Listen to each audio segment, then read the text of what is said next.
Hola a todos, ¿cómo están? Bienvenidos a este video.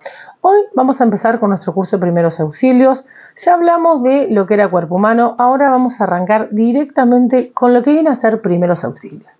Primero, para empezar, pensemos, busquemos definiciones, busquemos entender qué significa hablar de primeros auxilios.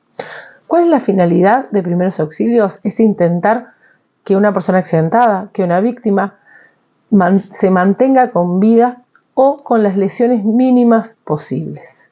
Esa es la finalidad de primeros auxilios. Primeros auxilios lo puede impartir cualquier persona de la comunidad con mínimos conocimientos y con ganas de ayudar y de hacer la diferencia. No hay que ser experto para dar primeros auxilios. Sí, vamos a aprender que hay cosas que no podemos hacer porque pueden ser riesgosas y hay cosas que debemos hacer para intentar mantener con vida, como dije anteriormente, al paciente o en las mejores condiciones posibles. Entonces, primeros auxilios lo hace quien quiera ayudar con una mínima capacitación, obviamente mejor. Primeros auxilios se da en el lugar del accidente. Es la primera acción que hacemos enseguida de un accidente cuando se producen, cuando se ocasiona un accidente donde hay víctimas. Primeros auxilios, como yo le contaba, la finalidad es intentar que la víctima se mantenga con vida o con las lesiones mínimas. ¿Hasta cuándo? Hasta que llegue personal sanitario, personal médico que pueda curar al paciente. Primeros auxilios no cura, mantiene con vida. Es necesario que venga el personal médico para realmente curar al paciente. Esto es importante porque ya que la finalidad de primeros auxilios es diferente a la finalidad médica, también vamos a ver que las acciones que hacemos son totalmente diferentes. Es más, en algunos momentos hasta son contrarias lo que podemos llegar a hacer nosotros en primeros auxilios que lo que hace el personal médico una vez que llega o que traslada al paciente para realizar la curación definitiva. Muy bien. Entonces, ¿dónde se hace? Decíamos, en el lugar del accidente. Una de las reglas muy importantes a seguir es intentar no mover al paciente. Ahora vamos a hablar en qué momentos sí debemos moverlo, pero en principio la regla general es no mover al paciente. ¿Para qué? Para evitar posibles lesiones, porque puede ser que tenga alguna lesión interna, alguna fractura, alguna lesión medular o algo así, que si lo movemos se pueda comprometer mucho más la integridad de esta paciente. Entonces, en general, no movemos a la víctima. Dijimos, primeros auxilios lo hace cualquier persona de la comunidad que quiera ayudar en el lugar de los accidentes. Es las acciones que hacemos enseguida de ocurrido el accidente. Yo les decía, intentamos no mover al paciente, pero ¿cuándo sí debemos moverlo? Cuando es riesgoso estar en ese lugar. Lo primero de todo que hay que evaluar es nuestra propia seguridad. ¿Cuál es la idea? Ayudar al otro. Pero también hay que entender que nosotros somos de carne y hueso, igual que la persona que se accidentó. Acá no hay superhéroes, somos también personas. Si nosotros hacemos o seguimos los mismos pasos que siguió la otra persona y terminó accidentada, probablemente también terminemos accidentados. Entonces es muy importante cuidar nuestra propia seguridad. No nos podemos transformar en la segunda víctima. Justamente si yo quiero ayudar a la persona que está accidentada, si yo también me accidento, no estoy solucionando nada. Al revés, estoy entorpeciendo y empeorando la situación, ya que ahora va a haber dos víctimas en vez de una sola. Para no convertirnos en la segunda víctima, debemos evaluar la escena, mirar a nuestro alrededor, evaluar qué fue lo que pasó y cuáles son los riesgos del lugar. Esa es la primer cosa que hay que hacer siempre. Evaluar la situación, ver el tránsito, la calle, hay fuego, hay agua, hay algo que está por desprender. Hay que ver qué está pasando en esa escena y contestar las preguntas. ¿Es seguro para mí ingresar a esta escena? ¿Es seguro para la víctima que yo la intente atender donde está? ¿Hay alguien más en riesgo y una situación de riesgo? Una vez que nosotros respondemos, evaluamos esas preguntas, si podemos acceder, perfecto, ahí empieza nuestra labor en primeros auxilios. Vamos a intentar acercarnos a la persona. ¿Tá? Pero repito, lo fundamental es evaluar la escena, no transformarnos en una segunda víctima. Muchas veces cuando hay un accidente el entorno se pone muy nervioso y no sabe manejar la situación como realmente conviene. El estar histérico, a los gritos, el correr de un lado para el otro, el sacar el celular y ponerse a grabar, no ayuda y entorpece mucho la situación. Nos puede pasar que a veces un accidente que no ocasiona un riesgo vital para el paciente de solo verse caído en la calle, verse accidentado, ni que hablar si llegan a tener una herida donde haya una pérdida de sangre, de ver a veces su sangre, de escuchar a la gente gritar o correr, puede hacer que la persona se ponga muy nerviosa y esto sí provoque un riesgo de vida para el paciente. Le puede aumentar mucho la presión arterial, puede provocar hasta un infarto, la angustia de esa escena. Entonces, para evitar todo esto es fundamental y muy importante mantener la calma en todo momento. Esta es una de las primeras cosas que ustedes van a aprender, a diferencia de una persona que jamás hizo un curso de primeros auxilios. Es fundamental mantener la calma. Debemos transmitirle esa calma al paciente. Debemos manejar la situación, hacer que el ambiente, que el público se calle o se aleje, dar espacio a la víctima para poder trabajar y que no esté en esta tensión. Recién hablábamos de que la finalidad de primeros auxilios es mantener a la persona con vida o con las menores lesiones posibles. ¿Hasta cuándo? Hasta que llegue el personal médico que va a curar a este paciente. Por eso es importantísimo llamar a la ambulancia, llamar al 911, pedir ayuda, llamar al equipo sanitario que vaya a venir a curar a este paciente. Cuando nosotros pidamos ayuda, cuando llamemos al 911, tenemos que avisar qué es lo que está pasando. Hay algo que son las prioridades médicas que nos hablan de la gravedad del paciente. Cuanto más grave está el paciente, cuanto más riesgo de vida tiene, la ambulancia va a venir antes, lo más rápido posible. Lo peor que le puede pasar a un paciente o el estado más grave que puede tener es un paro cardiorrespiratorio, que luego hablaremos de eso. Lo siguiente son aquellas situaciones que si yo no las puedo controlar o mejorar, rápidamente me llevan a un paro cardiorrespiratorio. Después del paro está la hemorragia. Una hemorragia es una pérdida de sangre por rotura de un vaso sanguíneo. En ese caso, en 5 o 10 minutos podemos ya tener un paro cardiorrespiratorio si no podemos solucionar este inconveniente. Lo siguiente son, por ejemplo, las fracturas. Después, cuando vemos fracturas, vamos a entender bien qué tanto riesgo nos puede provocar una fractura. Luego tenemos aquello que serían, por ejemplo, intoxicaciones o pérdida de conocimiento. En base a estas prioridades es la urgencia o el apuro con que va a intentar llegar la ambulancia cuando llamemos. Entonces, a la hora de llamar a la ambulancia, yo tengo que estar cerca de la víctima, tengo que poder saber qué le pasó y cómo está. Para esto tenemos que hacer lo que llamamos el examen físico primario. En la ambulancia va a venir un chofer, un médico y un enfermero. Cada ambulancia puede atender a un solo paciente a la vez. Entonces también es importante conocer el número de víctimas que hay. No es necesario que nosotros llamemos a diferentes empresas ni emergencias. Con nosotros llamar al 911, ellos se van a encargar de llamar a la cantidad de ambulancias que sean necesarios según el accidente que nosotros le contemos. Entonces, tenemos que hacer el examen físico primario.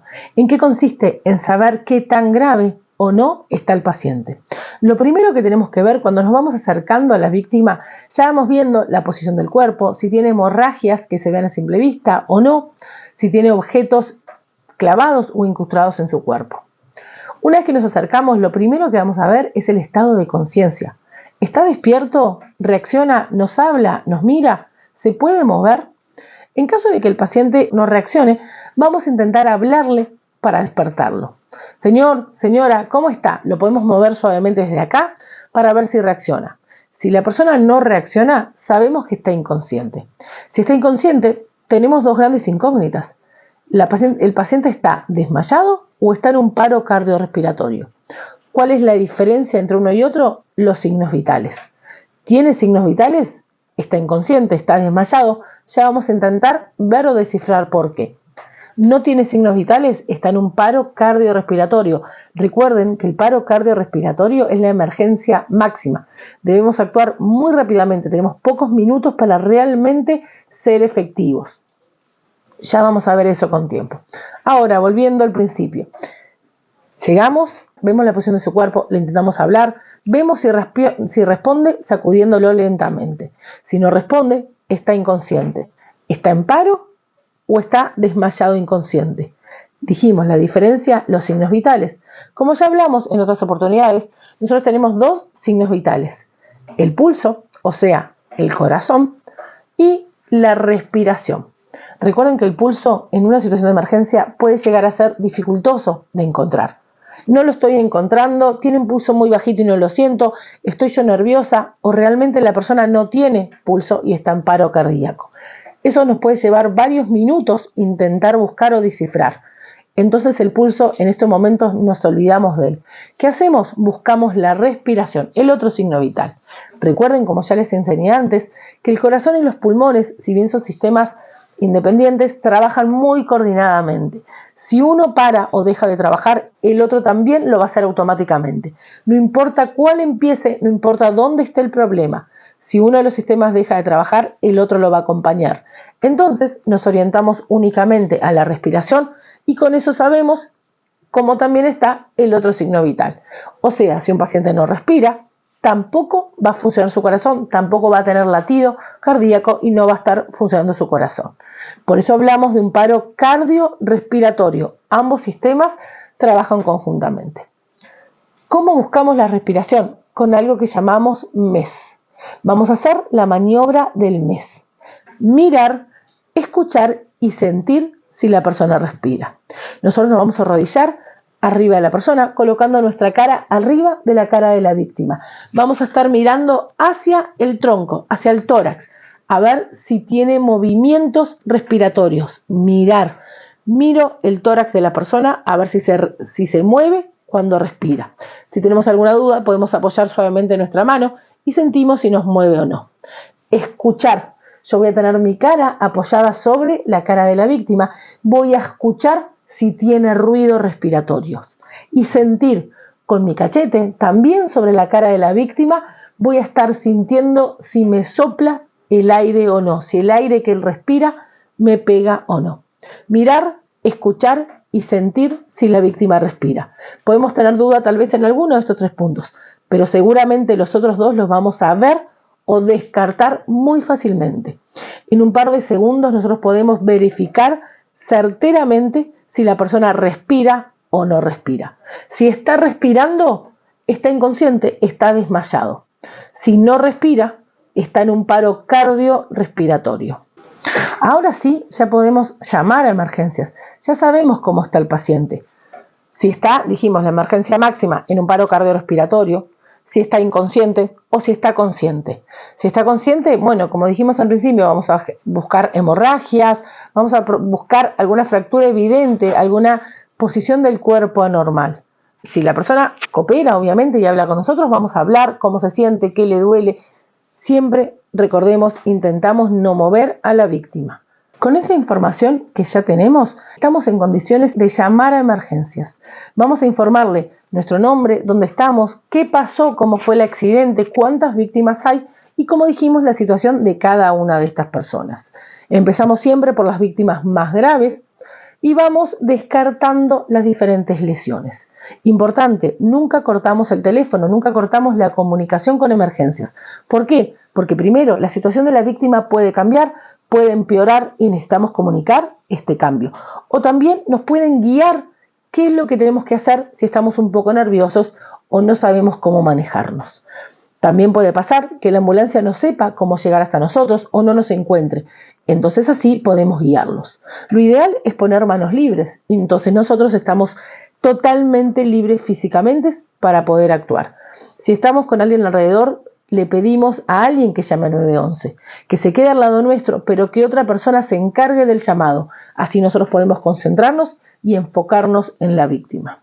Una vez que nos aseguramos que es segura la escena y que podemos ingresar, que es seguro para mí y es seguro para la víctima, una vez que recopilamos la información necesaria de cómo está el paciente, de qué es lo que pasó, de qué tan grave está, le hacemos el examen físico primario, llamamos a emergencias y ahí podemos empezar a actuar, hacer las diferentes maniobras para intentar, como dijimos, que la víctima no se muera o que se mantengan con las menos lesiones posibles hasta el arribo del personal médico. Estos diferentes pasos que yo les conté es cómo debemos actuar en primeros auxilios. Se llama conducta paz. La P significa proteger. Protegerme a mí, proteger a la víctima y proteger el entorno. La A es avisar, alertar, pedir ayuda, llamar al 911, llamar a la responsabilidad médica de la zona. Y la S es de socorrer, de prestar los primeros auxilios, de hacer lo necesario para mantener estable lo más posible a la víctima.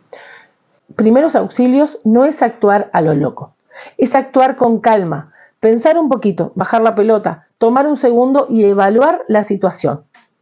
No podemos hacer las cosas corriendo, no podemos apurarnos ni hacer las cosas sin pensar, porque ahí es que se cometen los principales errores. Vamos a explicar un poco más lo que recién hablábamos de las prioridades médicas.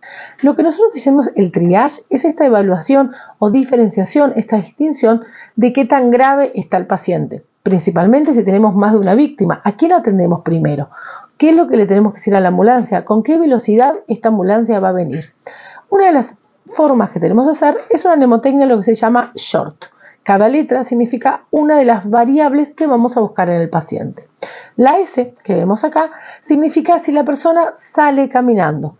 Si puede caminar, bien, es una prioridad 3 o 4, significa que no tiene una urgencia y que puede demorar su atención, se puede diferir. La H es si puede hablar. Si la persona no puede hablar, nos implica una mayor gravedad. Si la persona puede hablar, dijimos que tiene una prioridad 2, que es urgente, que requiere una atención media rápida, pero que en principio no tiene riesgo de vida. Dijimos, si no puede hablar es mucho más grave. Pasamos a lo que sería la O, que es si obedece indicaciones. Esto de que si puede hablar y se obedece va en si está consciente o no, si no se entiende o está demasiado confusa la persona. Si puede entender lo que le decimos, si puede hablar, seguimos en la prioridad 2, dijimos, es urgente, tenemos un promedio 1 hora como para que venga la persona, entre 15 minutos y 1 hora. Si la persona no obedece indicaciones, no entiende lo que nosotros le estamos diciendo, no se puede comunicar, generalmente o está muy confuso o puede llegar a estar inconsciente. Ahí vamos a buscar la respiración, los signos vitales. ¿Se acuerdan que hay respiración y pulso? Pero nosotros solo nos fijamos en la respiración. Si la persona respira, pero está inconsciente, es grave, es una atención inmediata, una prioridad 1, es lo que llamamos un código rojo. Si la persona no respira, recuerden, está en un paro cardiorrespiratorio, es la máxima prioridad, la máxima emergencia médica. Es código rojo, prioridad 1, debemos actuar lo antes posible. Siempre tenemos que tener como prioridad lo que son hemorragias. Hoy dijimos que las hemorragias, si yo no las detengo a tiempo, en 5 a 7 minutos nos puede provocar un paro cardiorrespiratorio. Entonces, no importa acompañado o en qué situación esté la hemorragia, si el paciente está muy mal o apenas está empezando esta hemorragia, siempre que detectemos una hemorragia es prioridad detenerla.